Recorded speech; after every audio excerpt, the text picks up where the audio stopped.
El día que encontré $250.000 en efectivo debajo de la cama de mi hijo muerto, me di cuenta de que todo lo que creía saber sobre su muerte era una mentira.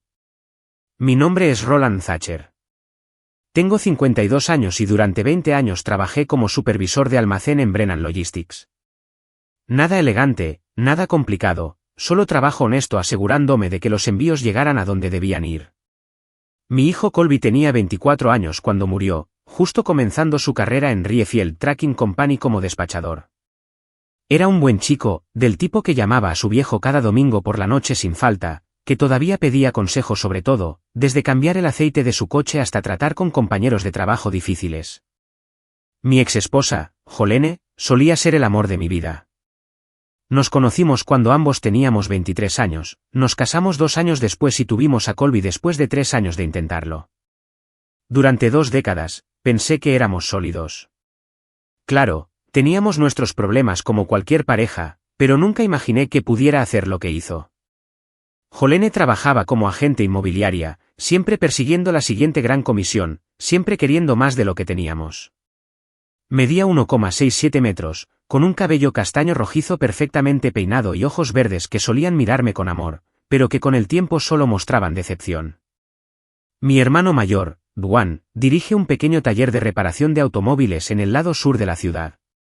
Es 3 años mayor que yo, fornido como un linebacker, incluso a los 55, con el pelo canoso y las manos permanentemente manchadas de aceite de motor. Dwan nunca se casó. Siempre decía que el taller era su esposa y los coches sus hijos. Quería a Colby como a su propio hijo. Le enseñó a reconstruir un motor cuando tenía 16 años y nunca se perdió uno de sus partidos de fútbol americano de la secundaria. El tribunal estaba abarrotado el día que mi vida se desmoronó.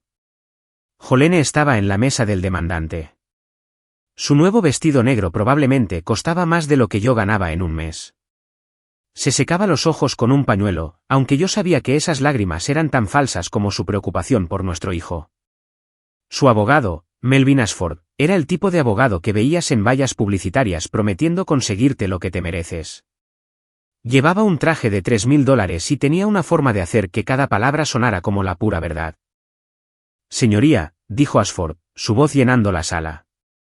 El enfoque negligente de Roland Thatcher hacia la seguridad en el lugar de trabajo contribuyó directamente a la muerte de su hijo. Crió a Colby para que creyera que los protocolos de seguridad eran sugerencias, no requisitos. Le enseñó que la velocidad era más importante que la precaución. Y ahora, debido a las enseñanzas imprudentes de su padre, Colby Thatcher está muerto. Jolene subió al estrado y me señaló directamente. Tú lo mataste, Roland. Tu negligencia mató a nuestro chico. Todos esos años que presumías de ser el cargador más rápido, de conocer atajos para evitar las reglas de seguridad. Colby aprendió eso de ti. Murió porque le enseñaste que las regulaciones no importaban. Cada palabra era un cuchillo en mi pecho porque nada de eso era verdad. Siempre había sido muy estricto con la seguridad. Había despedido a hombres por no usar cascos. Había sancionado a trabajadores por técnicas de carga inadecuadas. Pero Jolene tenía testigos. 3 de mis antiguos compañeros de trabajo, que juraron haberme oído decir cosas que nunca dije, haberme visto hacer cosas que nunca hice. El mazo del juez cayó como un trueno. El tribunal falla a favor de la demandante. El pago total del seguro de vida de $800.000 se concede a la señora Jolene Thatcher junto con todos los bienes conyugales. Perdí todo ese día, la casa en la que Colby creció, la cuenta de ahorros que habíamos construido durante 20 años y, lo más importante, mi reputación como padre. El periódico local publicó la historia con el titular, La negligencia de un padre contribuye a la muerte de su hijo en el trabajo. Me convertí en el hombre que mató a su propio hijo por descuido. Pero 3 meses después, viviendo en el antiguo apartamento de Colby porque no tenía a dónde más ir y necesitaba sentirme cerca de él, saqué esa caja de seguridad de debajo de su cama. Mis manos temblaban mientras la abría, y dentro encontré la evidencia que revelaría la verdad. $250.000 en pulcros fajos de billetes de 100, 6 unidades de memoria USB etiquetadas con fechas que se remontaban a 3 meses antes de su muerte, y una nota manuscrita con la cuidada letra de Colby. La nota lo cambió todo. Papá, si estás leyendo esto, ya no estoy. Probablemente lo harán parecer un accidente. El dinero es de ellos. Lo tomé como un seguro. Las unidades de memoria lo tienen todo. Empieza por la más antigua. Usa el dinero para defenderte, para limpiar tu nombre, porque sé que de alguna manera te culparán. Siento no haberte escuchado cuando me dijiste que me mantuviera al margen. Te quiero, papá. Haz que paguen. Cuando conecté esa primera unidad de memoria y vi los archivos de vídeo, las hojas de cálculo y las grabaciones de audio, no podía creer lo que estaba viendo. Mi hijo había estado investigando una operación criminal en su empresa. Había reunido pruebas de tráfico de drogas, blanqueo de dinero y conspiración. Y en un vídeo espeluznante, vi a mi esposa sentada con su abogado planeando el asesinato de nuestro hijo por el dinero del seguro. Ese fue el momento en que lo entendí. Colby no había muerto en un accidente. Había sido asesinado, y la mujer con la que había compartido mi vida durante 26 años había orquestado todo el asunto. La vida antes de que la tragedia golpeara era simple, pero buena. Cada mañana, me despertaba a las 5:30, preparaba café en la misma taza azul que Colby me regaló para el Día del Padre cuando tenía 10 años y me dirigía a Brennan Logistics a las 6. El equipo del almacén me respetaba porque nunca les pedí que hicieran algo que yo no haría. Cuando un envío necesitaba ser acelerado, yo estaba allí mismo con ellos, operando la carretilla elevadora o cargando palés. Así es como había criado a Colby también, a liderar con el ejemplo, a trabajar duro y a hacer siempre lo correcto. Colby acababa de empezar a trabajar en Riefield Tracking Company 3 meses antes de morir. Estaba orgulloso de ese trabajo, su primer puesto real después de la universidad comunitaria. Papá, me están confiando las operaciones de despacho de toda la ruta norte, me dijo su primera semana. 30 camiones, todos coordinados desde mi escritorio. ¿Puedes creerlo? Cada domingo teníamos nuestra tradición, desayunar en Murphy's Diner en la calle 10. Solo nosotros dos. Lo habíamos estado haciendo desde que Jolene comenzó a trabajar en jornadas de puertas abiertas los fines de semana hace 5 años. El dueño, el propio Murphy, siempre bromeaba diciendo que debería ponerle nuestro nombre a una de las mesas. Pedíamos lo mismo cada vez, huevos revueltos, tocino, tostadas de trigo y suficiente café para alimentar a un pequeño ejército. Papá, algo raro ha estado pasando en el trabajo, dijo Colby durante lo que sería nuestro último desayuno juntos. Estaba revolviendo los huevos en su plato, sin comer realmente, lo cual no era propio de él. ¿Qué tipo de raro?, pregunté, untando mermelada de uva en mi tostada. Algunos de los conductores están haciendo paradas extra que no están en los manifiestos. Lo noté cuando estaba revisando los recibos de combustible. Están usando más gasolina de la que necesitarían sus rutas programadas, y los datos del GPS muestran paradas en direcciones que no están en nuestro sistema. Dejé mi taza de café y miré a mi hijo. Tenía mis ojos marrones, pero los rasgos afilados de su madre, y en ese momento esos ojos estaban preocupados.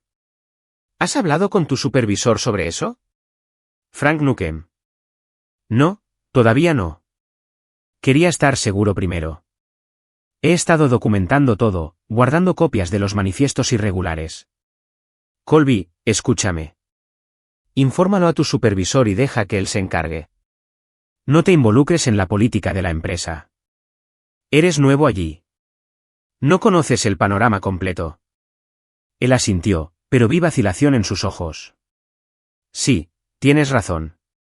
Probablemente no sea nada. Quizás solo están haciendo recados personales o algo así. Exactamente. Concéntrate en hacer bien tu trabajo. Eso es lo que importa. Colby tomó un sorbo de su café, luego me miró con una expresión que no pude descifrar del todo. Oye, papá, si alguna vez me pasa algo, quiero que sepas que todo lo que he hecho ha sido para que te sientas orgulloso. No va a pasar nada, le dije, riéndome de la repentina seriedad. Tienes 24 años, estás sano como un roble y trabajas en un escritorio. Lo más peligroso que enfrentas son los cortes con papel. Él sonrió, pero la sonrisa no llegó a sus ojos. Lo sé. Solo digo. Has sido el mejor padre que alguien podría pedir.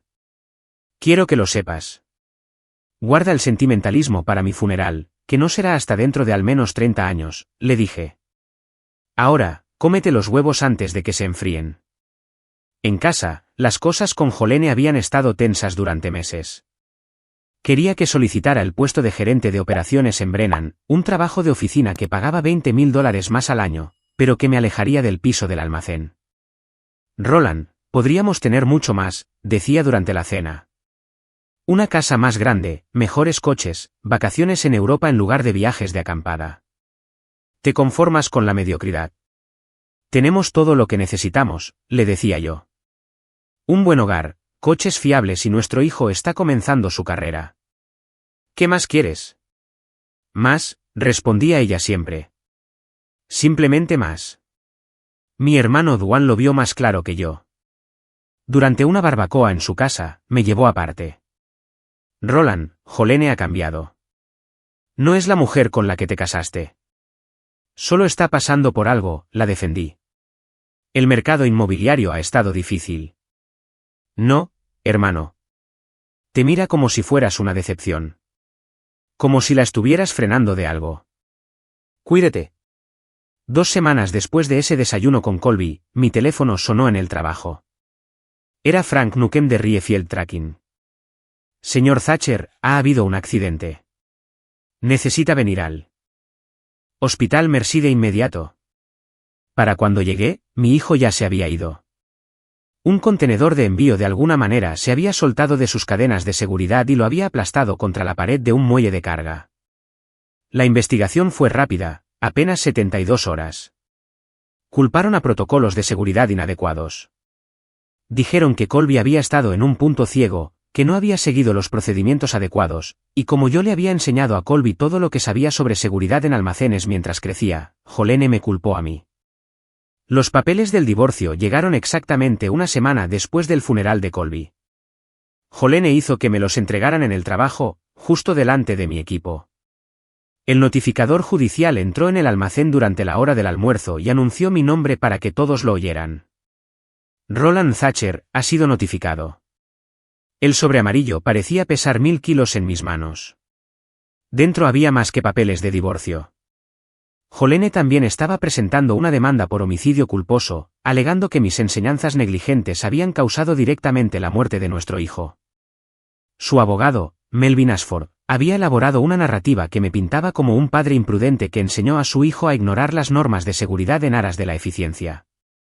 La primera reunión con mi abogado no fue bien. Roland, tienen 3 testigos que dicen que regularmente te jactabas de saltarte los protocolos de seguridad, dijo, deslizando declaraciones juradas sobre su escritorio. Estas son declaraciones juradas de tus compañeros de trabajo. Las leí con incredulidad. Jerry Watts, con quien había trabajado durante 15 años, afirmó haberme oído decirle a Colby que las normas de seguridad están escritas por oficinistas que nunca han trabajado un día de verdad en su vida. Mónica Flores juró que me vio enseñarle a Colby atajos peligrosos durante un día de «trae a tu hijo al trabajo» hace 10 años. Rick Paulson declaró que a menudo yo decía «la osa puede besarme el trasero» durante las reuniones de seguridad. Nada de esto es verdad, dije, mi voz temblando. Jerry me debe dinero de una apuesta del Super Bowl de hace 3 años. A Mónica la sancionaron el mes pasado por un error que yo reporté. Y a Rick, recomendé en contra de su ascenso 2 veces porque en realidad era inseguro. Esta gente está mintiendo. ¿Puedes probar eso?, preguntó mi abogado. La verdad es que no podía. Era su palabra contra la mía, y ellos tenían 3 voces contra la mía. El día de la audiencia, la sala del tribunal estaba a rebosar. Jolene se había asegurado de que todo el mundo lo supiera, incluso había concedido una entrevista a las noticias locales sobre la búsqueda de justicia para su hijo. Entró con un traje de diseño negro, su cabello perfectamente peinado, pañuelos ya en su mano. Parecía en todos los aspectos la viuda y madre afligida. Ashford fue brillante en su crueldad. Me presentó como un hombre que valoraba la velocidad por encima de la seguridad, la productividad por encima de la precaución. Señoras y señores del tribunal, comenzó. Roland Thatcher pasó 20 años enseñando a su hijo que las reglas estaban para romperse, que la seguridad era secundaria a hacer el trabajo rápido. Y esa lección, esa filosofía negligente, condujo directamente a la muerte evitable de Colby Thatcher. Cuando Jolene subió al estrado, su actuación fue digna de un Oscar. Roland siempre tomaba atajos en la seguridad, dijo, con lágrimas corriendo por su rostro. Le enseñó a Colby que las normas de seguridad eran sugerencias. Llegaba a casa presumiendo de cómo podía cargar camiones más rápido que nadie porque sabía qué reglas ignorar. Nuestro hijo aprendió de su padre y eso lo mató. Señora Thatcher, continuó Ashford, ¿expresó su esposo alguna vez preocupación por la seguridad en el trabajo? Nunca. Dijo que las reuniones de seguridad eran una pérdida de tiempo. Le dijo a Colby que los hombres de verdad no necesitaban pasamanos ni zonas de seguridad, que eso era para los débiles. Me miró directamente. Le rogué que fuera más cuidadoso, que le enseñara a nuestro hijo correctamente, pero Roland pensaba que sabía más que nadie. Y ahora nuestro bebé se ha ido. El contrainterrogatorio de mi abogado fue débil. Jolene había ensayado cada respuesta, tenía una réplica para cada desafío. Cuando se le preguntó sobre mi historial de seguridad en el trabajo, afirmó que yo había manipulado el sistema e intimidado a los trabajadores para que no reportaran incidentes. Los 3 testigos fueron aún peores. Habían coordinado sus historias perfectamente, cada uno añadiendo detalles que apoyaban a los demás. Jerry describió conversaciones específicas con fechas y horas. Mónica había llevado un diario donde aparentemente había documentado mis prácticas inseguras por preocupación. Rick se presentó como un defensor de la seguridad que intentó denunciarme pero fue silenciado por la gerencia, a la que le gustaban mis números de productividad. A mi hermano Dwan no se le permitió testificar a mi favor porque era parcial como miembro de la familia. Mi historial de seguridad real en Brennan Logistics, 20 años sin un solo incidente, fue desestimado como irrelevante para sus métodos de crianza. Los premios de seguridad que había ganado eran trofeos de participación que todo el mundo recibía. La decisión del juez fue rápida y brutal. La evidencia muestra claramente un patrón de comportamiento y enseñanza negligente que contribuyó a la muerte de este joven. El tribunal concede el pago total del seguro de vida de $800.000 a la señora Jolene Thatcher junto con todos los bienes conyugales, incluyendo la casa familiar, las cuentas de ahorro y las carteras de inversión. Fuera del juzgado, Jolene dio otra actuación para las cámaras. $800.000 no me devolverán a mi hijo, dijo. Pero al menos se hizo justicia. Quizás Roland piense en lo que ha hecho. Quizás otros padres aprendan de sus errores. Me quedé allí, observando a la mujer que había amado durante 26 años celebrar mi destrucción. Y me pregunté cómo había estado tan ciego a quién era ella realmente. Me mudé a un estudio en el lado malo de la ciudad, el tipo de lugar donde el radiador hacía ruido toda la noche y los vecinos discutían a través de paredes de papel. Durante 3 meses, apenas dormí. Cada vez que cerraba los ojos, veía la cara de Colby en ese último desayuno. Lo oía tratando de decirme que algo andaba mal mientras yo desestimaba sus preocupaciones. La culpa me estaba carcomiendo. Mi hermano Dwan intentó ayudar. Me traía la compra, me obligaba a comer, se sentaba conmigo en silencio cuando las palabras no eran suficientes. Necesitas luchar contra esto, Roland, decía. Esto no está bien. Jolene está mintiendo, y ambos lo sabemos. ¿Con qué dinero?, respondía yo. Se llevó todo. Ni siquiera puedo permitirme un abogado decente para una apelación. Las pesadillas eran la peor parte. Soñaba con Colby pidiendo ayuda mientras yo me quedaba paralizado, incapaz de moverme, incapaz de salvarlo. A veces me despertaba gritando su nombre y mis vecinos golpeaban las paredes diciéndome que me callara. Empecé a beber, algo que nunca había hecho antes. El whisky se convirtió en mi desayuno, almuerzo y cena. Luego, una mañana, 3 meses después del juicio, recibí una llamada del casero de Colby. Señor Thatcher, soy Paul Brenner de Riverside Apartments. Al contrato de arrendamiento de su hijo le quedan 2 meses. Necesito saber qué quiere hacer con sus pertenencias. Jolene había estado demasiado ocupada gastando el dinero del seguro para ocuparse del apartamento de Colby. Ya se había comprado un Mercedes nuevo y había dado un pago inicial para un condominio cerca del lago, según Dwan, que la había visto por la ciudad. La idea de que extraños tiraran las cosas de Colby me oprimió el pecho. Me haré cargo del contrato, me oí decir. Me mudaré y me encargaré de todo. ¿Estás seguro de que eso es saludable?, preguntó Paul amablemente. Conocía a Colby y le caía bien. Es lo que necesito hacer. Dwan me ayudó a mudar lo poco que tenía. Vivir en su espacio, eso es fuerte, Roland. ¿Estás seguro de esto? Necesito sentirme cerca de él, le dije. Es todo lo que me queda. Jolene se llevó todo lo demás, pero no puede llevarse esto. Entrar en el apartamento de Colby fue como retroceder en el tiempo. Su taza de café estaba sin lavar junto al fregadero, con un aro de café seco en el fondo. Su chaqueta colgaba del gancho junto a la puerta. El calendario en la pared todavía estaba en el mes en que murió, con desayuno con papá escrito en rojo cada domingo. El lugar todavía olía a su colonia mezclada con las velas de canela que le gustaba quemar. Pasé los 2 primeros días simplemente sentado en su sala de estar, mirando sus cosas, recordando. Su estantería estaba llena de novelas de misterio y manuales técnicos del trabajo. Su PlayStation todavía estaba conectada a la televisión, un juego pausado a medias. Sus botas de trabajo estaban junto a la puerta, con los cordones todavía atados de cuando se las quitó. Al tercer día, decidí empaquetar su dormitorio. Necesitaba hacer algo productivo o me volvería completamente loco. Empecé por su armario, doblando su ropa con cuidado, recordando cuando habíamos comprado cada prenda, la camisa de su graduación universitaria, la corbata que le di para su primer día en Riefield. Cuando llegué a la cama, quité las sábanas y levanté el colchón para comprobar debajo. Fue entonces cuando la vi, empujada contra la pared, cubierta de polvo. Una caja de seguridad de metal que nunca había visto antes, del tamaño de un maletín, con una cerradura de combinación asegurándola. Mi primer pensamiento fue que podría ser algo privado, algo que un hijo no querría que su padre viera. Pero Colby ya no estaba, y algo sobre encontrarla escondida con tanto cuidado hizo que mi pulso se acelerara. Me senté en el suelo y probé diferentes combinaciones. Su cumpleaños, 0415, nada. La dirección de nuestra casa, nada. Su número de seguro social, nada. Entonces recordé el día que recibió su primera bicicleta. Tenía 7 años, el 15 de julio de 2008. Se había caído 6 veces antes de finalmente recorrer la calle con ella. Y cuando volvió, su sonrisa era más brillante que el sol. ¿Me viste, papá? ¿Me viste ir? Julio de 1508 clic. La cerradura se abrió. Dentro, lo primero que vi fue dinero.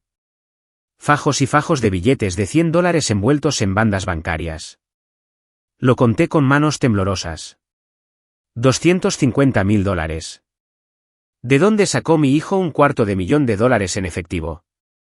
Debajo del dinero había 6 unidades de memoria USB, cada una etiquetada con fechas de los 3 meses anteriores a su muerte, y en el fondo, un sobre blanco con papá escrito en él con la letra de Colby. Abrí la carta con los dedos temblorosos, y las palabras de mi hijo cambiaron todo lo que creía saber sobre su muerte. La carta estaba escrita con la cuidada caligrafía de Colby, de la misma manera que había escrito notas de agradecimiento cuando era niño. Papá, si estás leyendo esto, ya no estoy. Probablemente lo harán parecer un accidente. El dinero es de ellos. Lo tomé como un seguro. Las unidades de memoria lo tienen todo. Empieza por la más antigua. Usa el dinero para defenderte, para limpiar tu nombre, porque sé que de alguna manera te culparán. Siento no haberte escuchado cuando me dijiste que me mantuviera al margen. Te quiero, papá. Haz que paguen. Mi portátil estaba en mi coche. Bajé corriendo 3 tramos de escaleras, lo cogí y volví a subir. Mis manos temblaban mientras insertaba la primera unidad de memoria, fechada 3 meses antes de la muerte de Colby. Se abrió una carpeta que contenía archivos de vídeo, grabaciones de audio y hojas de cálculo. El primer vídeo era una grabación de la cámara de un camión de Riefield. La marca de tiempo mostraba las 2:47 de la madrugada de un martes. El camión entraba en un almacén abandonado donde esperaban 3 furgonetas sin distintivos. Unos hombres transferían cajas del camión a las furgonetas. Cajas que no estaban en ningún manifiesto. El segundo vídeo mostraba lo mismo en un lugar diferente. El tercero, cuarto y quinto vídeo establecían un patrón claro. Riefield Tracking estaba moviendo algo de contrabando. Abrí la hoja de cálculo. Colby lo había documentado todo con la precisión que yo le había enseñado, números de camión, nombres de conductores, fechas, horas, ubicaciones y valores estimados basados en los registros de pago que había encontrado. La operación movía millones de dólares en contrabando cada mes, utilizando rutas de transporte legítimas como tapadera. Los archivos de audio eran aún más condenatorios. El primero era una grabación de Frank Nukem, el supervisor de Colby, en una llamada telefónica. El chico nuevo en despacho está haciendo preguntas. Ha sacado manifiestos de los últimos 6 meses. Los está comparando con los recibos de combustible y los datos del GPS. Ocúpate de ello, dijo otra voz. Hazlo limpio. No podemos permitirnos que nos descubran ahora mismo. Se me heló la sangre. Reconocí esa segunda voz. Era Melvin Ashford, el abogado de divorcios de Jolene. La segunda unidad de memoria contenía más pruebas, incluyendo fotos que Colby había tomado de documentos de envío, manifiestos alterados y registros financieros que mostraban pagos a conductores por entregas especiales. La tercera unidad tenía grabaciones de reuniones donde se discutía toda la operación en detalle. Riefield Tracking era una tapadera, moviendo drogas desde México a través de rutas de envío estándar, dejándolas en lugares predeterminados para su distribución. La cuarta unidad me hizo vomitar. Era una grabación de Ashford hablando con Frank Nukem sobre el problema de los Thatcher. Discutieron hacer que la muerte de Colby pareciera un accidente laboral, usando un contenedor que había sido debilitado deliberadamente. Hablaron del momento oportuno, de asegurarse de que Colby estuviera en el lugar correcto.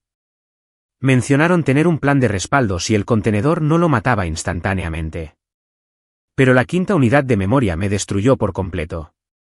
El archivo se titulaba La traición de mamá. Casi no lo abrí. Una parte de mí sabía que lo que fuera que hubiera en él lo cambiaría todo para siempre, pero tenía que saberlo. Era un vídeo que Colby había grabado en secreto en nuestra sala de estar. La fecha era 2 semanas antes de su muerte. Jolene estaba sentada en nuestro sofá, el que habíamos comprado juntos para nuestro 10º aniversario. Frente a ella estaba Melvin Ashford. Yo estaba en el trabajo. Colby debió de haber escondido una cámara antes de irse a trabajar esa mañana.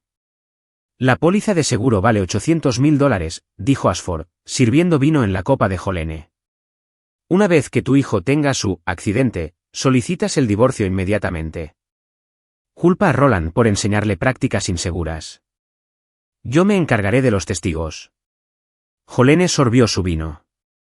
¿Y estás seguro de que Colby no sufrirá? Será rápido. El accidente del contenedor ya está arreglado. Tu marido carga con la culpa por negligencia. Tú te quedas con el dinero y desaparecemos juntos. Ya tengo un lugar para nosotros en Costa Rica. ¿Y qué hay de Roland? No lo quiero muerto, solo arruinado. Estará destrozado, pero vivo. Todo el mundo pensará que mató a su propio hijo por incompetencia. Probablemente se beberá hasta la muerte en un año por la culpa. Jolene se rió. Realmente sé. Río. Siempre fue un débil. 26 años de mediocridad. Merezco algo mejor. Merecemos algo mejor. Se besaron entonces, larga y apasionadamente, en el sofá donde nuestra familia había visto películas juntos, donde Colby había abierto los regalos de Navidad, donde habíamos celebrado su aceptación en la universidad. La última unidad de memoria tenía un solo archivo. Era Colby hablando directamente a la cámara, grabado la noche antes de su muerte. Papá, sé lo de mamá. La confronté esta noche, le dije que tenía pruebas. Entró en pánico, hizo una llamada. La oí decirle a alguien que tenía que pasar mañana. Tengo miedo, pero no puedo huir. Simplemente me cazarían. He escondido copias de todo con el tío Dwan también, por si acaso. Si algo pasa mañana, que sepas que te quiero. Fuiste el mejor padre que alguien podría pedir. Me enseñaste a hacer lo correcto, y eso es lo que estoy tratando de hacer ahora. Llamé a Dwan inmediatamente. Me temblaban tanto las manos que apenas podía marcar su número. Roland, gracias a Dios, dijo antes de que pudiera hablar. Colby me dio un paquete 3 semanas antes de morir. Me dijo que solo lo abriera si le pasaba algo. He estado esperando tu llamada. Sabía que algo no estaba bien, pero quería respetar sus deseos. Sabía que lo iban a matar, dije, mi voz quebrándose. Jolene planeó todo con su abogado. Está todo aquí en vídeo. Ven al taller ahora mismo. Tráelo todo. Vamos a ir al FBI esta noche. La oficina de campo del FBI nos tomó en serio en el momento en que vieron el primer vídeo. La agente Patricia Greer y el agente Marcus Coleman trabajaron toda la noche revisando cada archivo, cada grabación, cada documento que Colby había recopilado. Por la mañana, habían movilizado un equipo de trabajo. Su hijo construyó un caso a prueba de balas, me dijo la agente Greer. Documentó una operación de tráfico de drogas multimillonaria y la conspiración para su propio asesinato. Esta es una de las investigaciones civiles más exhaustivas que he visto. Las detenciones comenzaron al amanecer. 17 miembros de la red de tráfico fueron detenidos simultáneamente. Frank Nukem fue arrestado en su casa, todavía en pijama. Varios camioneros fueron detenidos en plena carretera, sus camiones confiscados y registrados. Encontraron heroína por valor de $12 millones escondida en compartimentos falsos. Melvin Ashford intentó huir. Llegó al aeropuerto pero fue arrestado en la puerta de embarque, con un billete de solo ida a Brasil en la mano. Tenía $2 millones en cuentas en el extranjero y 3 pasaportes falsos en su equipaje de mano. Jolene fue más difícil de encontrar. Desapareció el día después de que me mudé al apartamento de Colby, probablemente sintiendo que algo andaba mal.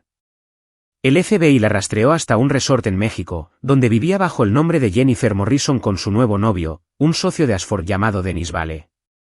Las autoridades mexicanas la arrestaron durante un tratamiento de spa. Las imágenes de las noticias la mostraban gritando sobre su inocencia mientras se la llevaban esposada. Durante el juicio, la verdad salió a la luz con un detalle devastador. Ashford había estado dirigiendo la operación de drogas durante 5 años, usando su bufete de abogados como tapadera. Había seducido a Jolene 6 meses antes de la muerte de Colby, prometiéndole una riqueza más allá de sus sueños si le ayudaba a eliminar la amenaza que Colby representaba. Habían planeado cada detalle, desde el accidente del contenedor hasta incriminarme por negligencia. Se suponía que sería simple. Jolene se derrumbó en el estrado de los testigos. Se suponía que nadie saldría herido. Ashford me prometió que Colby solo resultaría herido lo suficiente para el seguro. Cuando descubrí que estaba muerto, quise detenerlo todo, pero Ashford dijo que teníamos que continuar o ambos iríamos a prisión. La respuesta del fiscal fue gélida. Usted vendió la vida de su hijo por dinero, señora Thatcher.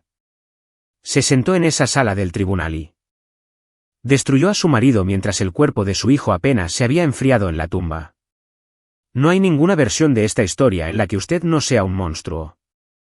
Jerry Watts, Mónica Flores y Rick Paulson confesaron perjurio. Ashford les había pagado $50,000 a cada uno para que mintieran sobre mi historial de seguridad. Les dieron 2 años a cada uno en una prisión federal. Jolene recibió cadena perpetua sin posibilidad de libertad condicional por conspiración para cometer asesinato y tráfico de drogas. Ashford recibió la pena de muerte. La compañía de seguros me devolvió los $800,000, más daños y perjuicios por fraude. Combinado con acuerdos legales, recibí casi $2 millones. Doné cada centavo, excepto el dinero oculto de Colby. Los $800,000 del seguro se destinaron a establecer la Fundación Colby Thatcher, que proporciona apoyo legal a familias que han perdido a seres queridos por la violencia. El dinero del acuerdo financió una beca en la Universidad Comunitaria de Colby para estudiantes de justicia penal. Los $250,000 que Colby había robado a los traficantes se convirtieron en el Centro Colby Thatcher para la seguridad en el lugar de trabajo. Ofrecemos capacitación gratuita para que los trabajadores reconozcan actividades ilegales y las denuncien de forma segura. Hemos ayudado a destapar 4 operaciones criminales en 2 años. En la sentencia de Jolene, me suplicó perdón. Roland, lo siento. Estaba cegada por la codicia. ¿Podrás perdonarme alguna vez? La miré, a esa extraña que llevaba el rostro de mi esposa, y le dije la única verdad que me quedaba. Colby murió creyendo en la justicia. Murió protegiendo a otros del veneno que tú ayudaste a esparcir. No solo mataste a nuestro hijo. Mataste todo lo bueno que alguna vez tuvimos. Nunca te perdonaré, pero doy gracias a Dios de que Colby no se pareciera en nada a ti. Juan y yo visitamos la tumba de Colby todos los domingos. Llevamos el desayuno del Murphy's Diner, 3 comidas, y nos sentamos allí hablando con él, contándole sobre las vidas que sus pruebas salvaron, las familias que su sacrificio protegió. Mi hijo sabía que la muerte se acercaba, pero se mantuvo firme de todos modos. Reunió pruebas, las protegió y se aseguró de que la justicia prevaleciera, incluso si él no podía. No solo salvó mi reputación. Salvó a innumerables familias de las drogas que habrían destruido sus comunidades. Colby se convirtió en el héroe que siempre supe que era. Y su legado vive en cada vida salvada por su valentía. Si esta historia te ha conmovido, por favor, dale me gusta a este vídeo y compártelo con otros que necesiten escuchar sobre la increíble valentía de Colby. Deja un comentario abajo compartiendo tus pensamientos. Y no olvides suscribirte a nuestro canal para más historias reales y poderosas de justicia y redención.